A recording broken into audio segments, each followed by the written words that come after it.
At the end of today's video will be the details on how you can win this multimeter. And now on to the video. Hello and welcome back. You know what really makes me sad, just pulls on my heartstrings, is when mid-90s vehicles have to get scrapped just because of something silly like bad capacitors. So today we have a 1994 Ford F350 ECU. This vehicle was reported to have intermittent spark, and the customer opened it up, and sure enough, we got some leaky capacitors. Let's get a zoom in on that. There we go. So here, one capacitor's got pushed around a few times, so it's about ready to fall off. But underneath, you can see some corrosive damage. Oh, this one too. Yeah, that one only has one lead attached. So there's 3 electrolytic capacitors in here, and let's just make note of what they are. All right, so this is a 10 microfarad, 63 volts. This is a 16 volt, 47 microfarad, and this is a 16 volt, 47 microfarad also. And make note of the polarity. All the negatives sides are pointing down, all the positive sides are pointing up. So we need to know that for when it comes time to actually putting in new capacitors. And the thing is, usually when it comes to electronics that had failed capacitors, failed electrolytic capacitors, is it's not so much that the capacitor has died that caused the thing to stop working, but it's the corrosive damage, the eaten up traces. So in this, it's more than likely going to be a trace repair video than it is just going to be a capacitor swap video. I can tell there are some probably damaged traces, so more than likely this stopped working because of the traces, not because of the capacitors. So I'm really going to focus my attention on the surrounding traces to make sure they're not damaged. This one capacitor actually leaked all the way through to the back side of the board, so I have to kind of check out that area too. But we can get started with the removal.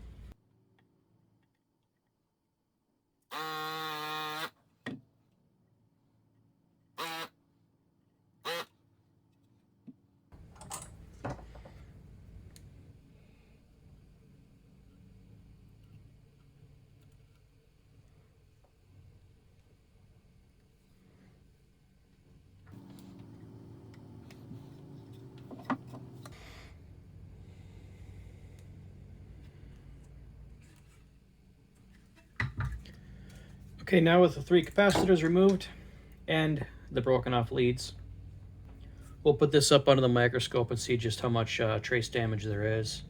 This board is conformal coated, which makes it more difficult to desolder, and then the corrosion on the solder joints makes that even more difficult to desolder. So that's why I'm kind of flowing in fresh solder as I'm solder sucking out the capacitors.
Now with the corrosion and conformal coating and some of the solder mask out of the way, I can see the actual damage, and there are about 4 traces that need to be looked at closely to see if they have gone open under the microscope. They look like they might not have completely gone open circuit, but I accidentally stumbled across a trace that is open. And the thing is, it's not even by a capacitor, it's just here. There's the closest cap was up here, and the damage hasn't made it that far. And there's maybe just a tiny splash of rust on this resistor, but right under this resistor is an open trace, and there's no reason for it. Even the lid, you know, if something would have splashed on this, it still wouldn't have just randomly landed here. So I don't know why this trace was eaten, but it is open, and I'm gonna jumper it. It's just strange that I don't know what it was. It's not from a capacitor. Maybe just a random drop of some fluid somehow made its way right under this resistor. Or maybe it was from manufacturing in 1994. Something was there and it just took that long to eat through. I don't know. But it's a trace that has gone open, so it's going to get repaired. Here is a little bit closer view of the damaged trace. So it's just under this resistor, and there's just a tiny bit of rust looking stain up here in this resistor, and right under here is where the trace is open. And I should, following the trace, I should have continuity from this diode here, and then this trace goes up under these resistors, under this diode, and it goes to a via hiding under this diode here. So I should have continuity from the top, from this via to this diode down below, and I don't, so I'm going to run a jumper.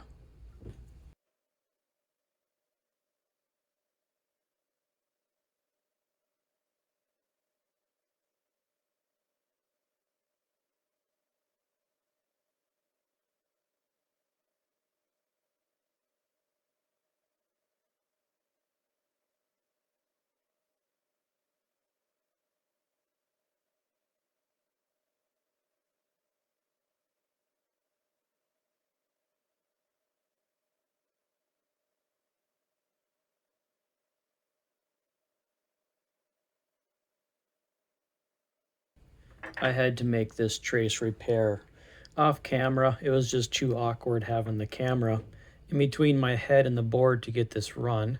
But now we have continuity all the way through this trace. So you can see I ran it all the way from the via at the top to the diode at the bottom. So now with that out of the way, well, first of all, people oftentimes will ask me what wire do I use for making jumpers, and it's this right here. And you can find this on eBay. There's a guy selling this on eBay. Works great, has a low melt insulation, and 25 gauge is a nice thickness to work with. Easy to work with, I really like it. Now I can move on to going through each of these traces next to the capacitor, the actual corrosion damaged traces. So I'm going to go through these one at a time and make sure they all have continuity.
I'm going to start by checking this large ground plane that the negative side of the capacitor connected to. Now it looks awful.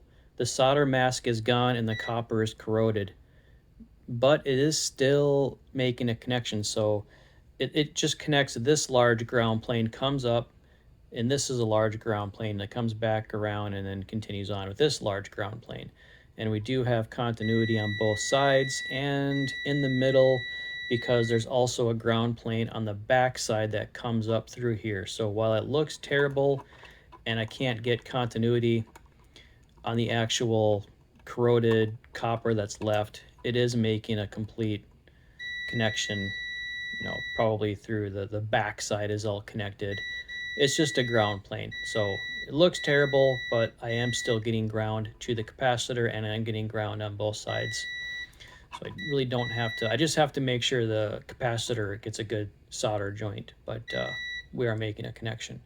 The next trace to check out is this one that runs alongside, and it goes from here, runs up alongside, and it goes to these little test points here. So I can get through the conformal coating there, and I got a connection. So this trace that runs alongside, even though it looks pretty bad, it is still good. Okay, the next one, this one here looks pretty rough. I might have to do this one under the microscope just because I need to follow the traces so far. Otherwise, I'm not going to be able to dig through. You have to dig through the conformal coating and the solder mask. So I'm going to have to look for test points. I'm going to do that one under the microscope. What else can I check? This one up here, this one isn't so bad. You know, this one's fine. That didn't take any damage for this cap. And then the ground plane again for this capacitor. Looks bad, but I am getting, let's see here, where is it ground? I'm trying to look for where I can get it. Sorry, I keep on bumping into the camera there. Actually, I can just go to this ground here. Should all be connected, yeah. So, looks bad, but it is making a connection. So I just have to take a look at these guys over here and make sure none of these traces want to open.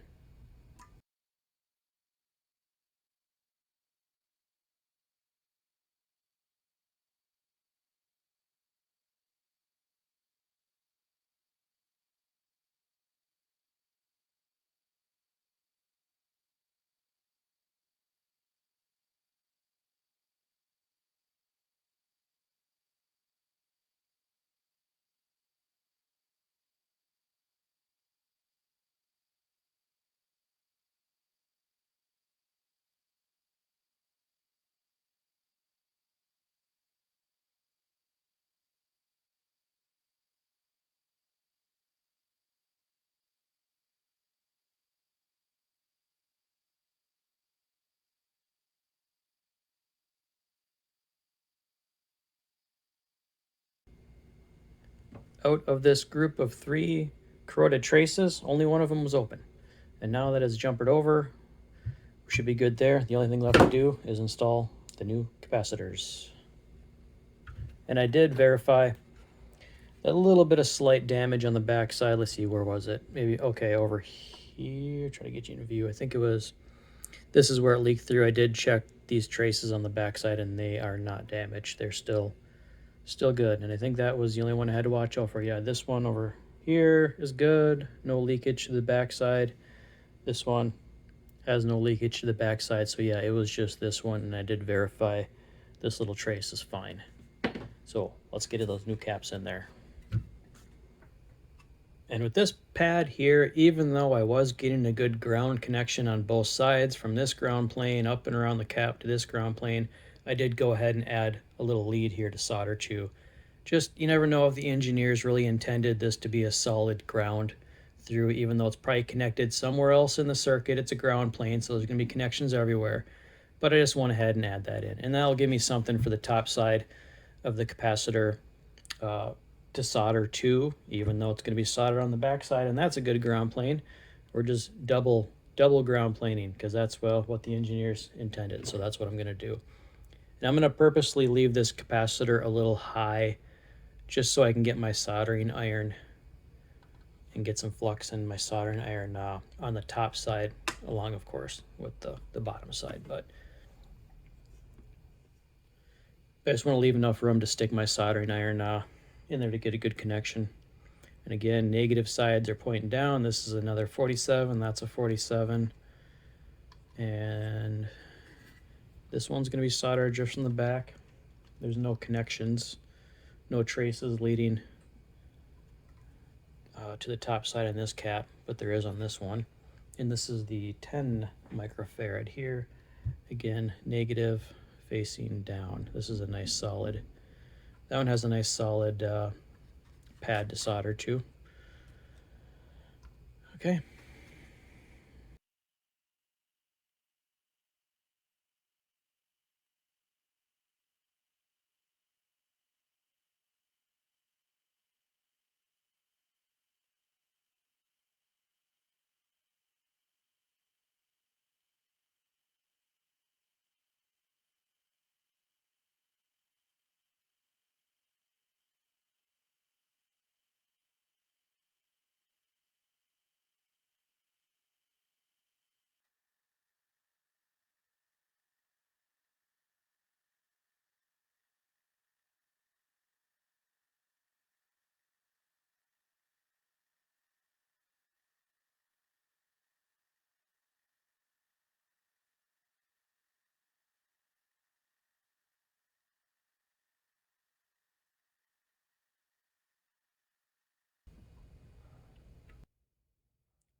After triple checking all the suspicious pads and traces, the only thing left to do is a little fresh conformal coating on all these areas. I did clean the hell out of it.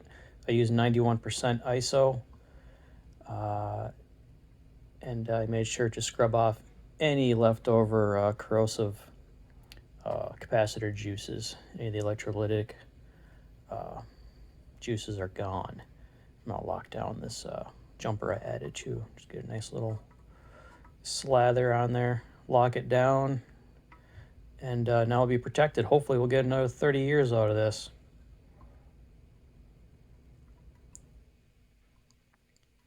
I'm going to send this back to the customer and check the video description for any updates.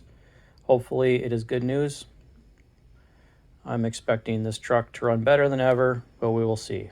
Hopefully I didn't miss anything. I was a little weirded out by this random open trace right over here in the middle of nowhere for no reason at all. So hopefully there isn't any more of those. But hey, thanks for watching. And now on to the multimeter giveaway. So Testman sent this out. They claim it's a new model. That's quite a thick owner's manual. I've done reviews on Testman multimeters before. They're fine. They say they have a new model and it's got some differences.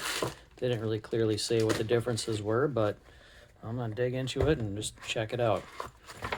My last meter I had with them was a positive experience. They do show a picture of an actual user serviceable fuse, so I want to tear this apart and see if that is real. Get off of there, your protector. Come on.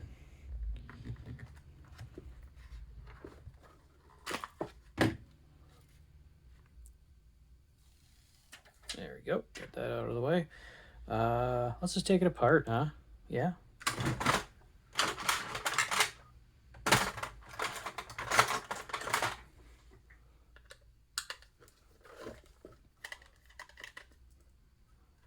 Yeah, I guess why turn it on if you can just take it apart? No, I got to put the batteries in it anyways.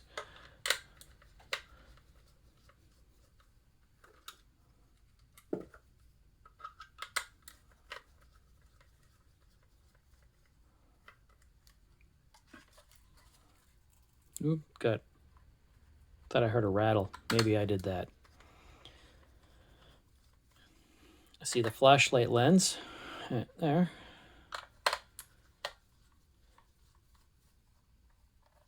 And the brass insert for the battery door screw. Nice touch. Shows that they put a little bit of effort in. What is I stuck on now? I think I do hear something rattling around in there. It might be a piece of plastic or something. What on earth is going on here? What are you stuck on?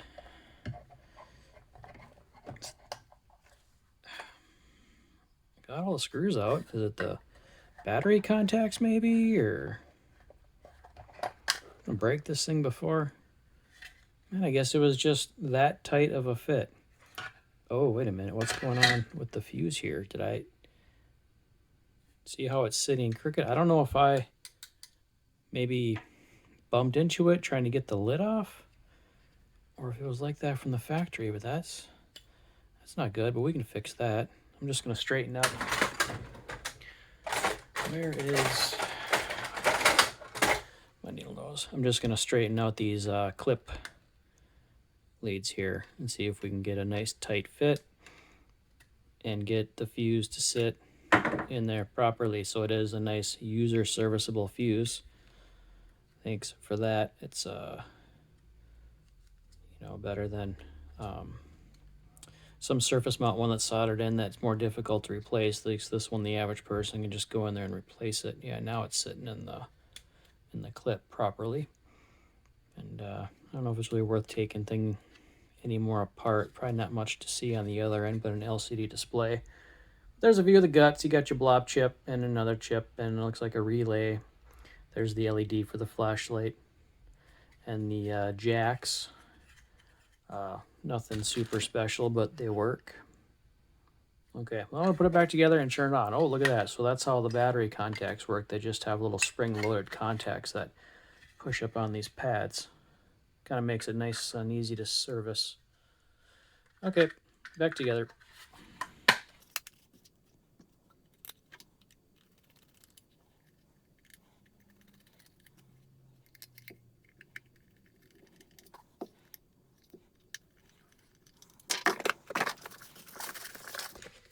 Okay, so the giveaway details. You've got 24 hours to leave me a comment. Just leave, I don't know, something down below that you're interested. Ooh, Duracells. These, wow, that's nice. They got some Chinese writing on them. I wonder if they're real. Anyways, I get distracted easily. Leave a comment below that you like the meter. And within 24 hours of the video going live, I will pick somebody. You do have to be within the United States. I'm shipping this on my own dime, so we're keeping it cheap, and you got to be within the United States. And I'll just randomly pick someone in 24 hours. Now, if you miss out and you don't win the meter, or if you're too late, you miss the 24-hour period, these things are running for about 40 bucks on Amazon, and they will have a 10% off coupon down below, so you'll still be able to get a pretty good deal on it.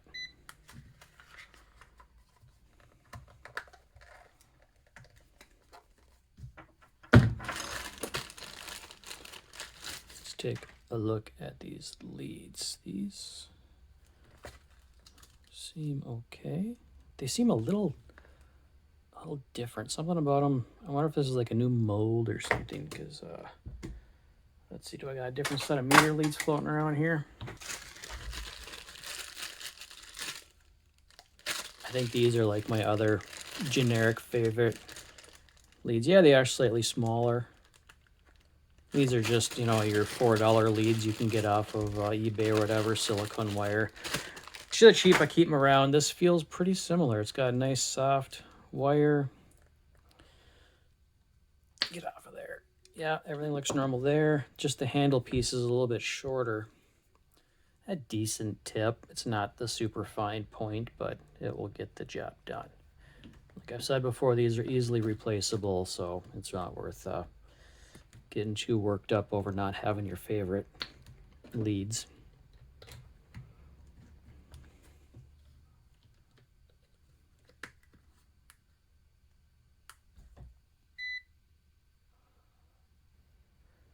Take a peek at the back. It's got the meter lead holders there, little hanger hook. It's got the stand. Yep, that's all nice. There's the flashlight. Let's see if I can figure out how to turn that on. Yeah, so there's a flashlight. Push and hold the flashlight button. When it's first turned on, it does do the auto ranging. And so it is recognizing that I'm just checking continuity. A little bit of a delay, but I think I can manually select. There, I can manually select continuity. Speeds it up a little bit. Not the fastest continuity ever, but it's continuity. Does what it's supposed to do. All right, so let's just see here. So it does AC, DC voltage, normal stuff, resistance, capacitor test. That's cool for a small guy. The non-contact voltage check, so you just hold it up to an outlet, tells you if it's live. A blown fuse indicator. I don't think I've seen those before. I don't know how it would do that, but it's kind of cool. It's got it. So if you accidentally blow the fuse, it will tell you. It does frequency. So frequency, current, diode, resistance, temperature, polarity indication. I don't know. We can just, it's got a negative sign, I guess. So this has some good features packed in it. Yeah, and it's got that flashlight. Yeah, not bad. Anyways, this video is not about this multimeter. But if you want it, leave a comment down below. Like I said, you got 24 hours. You got to be within the United States. If you miss out, there'll be a link down below with a coupon code, and you can just purchase one yourself. Thanks for watching, and see you in the next one.